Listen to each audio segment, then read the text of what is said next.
Thank you, Tim. One of the greatest fears from Ian is the storm surge. Take a look at these pictures from Fort Myers. You can see that the water already halfway up on a lot of buildings. There's some debris even floating there in the water, and the worst of this just beginning, along though with the recovery efforts to prevent any more devastation. A restoration crew from Mechanicville already on their way down there right now. News 10 ABC's Juliana Bruno speaking with them before they hit the road tells us more about what they plan to do when they arrive.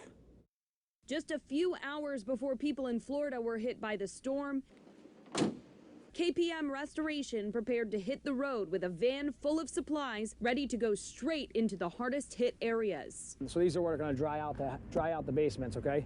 Then we have air movers. Those are things that you put on the ground to dry out everything on the floor. James Kennedy, owner of KPM Restoration, and his team are prepared to spend a couple of months down there if they need to, and with the help of other agencies, assist residents and commercial buildings that will sustain damage from Ian's impact. I'm going to have tractor trailers dropped off on each location that we're going to with about 700 pieces of equipment.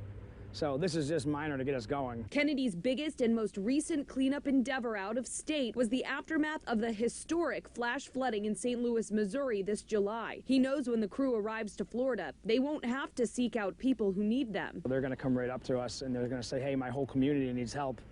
And then you get the whole community, you get in contact with their insurance companies and you work with them. Then you have like 3 to 5 guys per house. And go from there.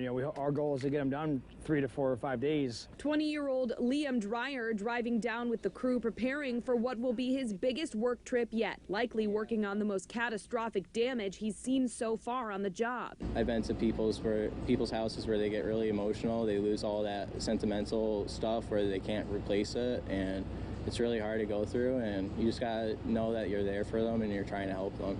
The crew plans on heading first to Tallahassee to decide how they'll divide up their crews between various areas like Orlando, Tampa, and the Keys. Reporting in Mechanicville, Juliana Bruno, News 10 ABC.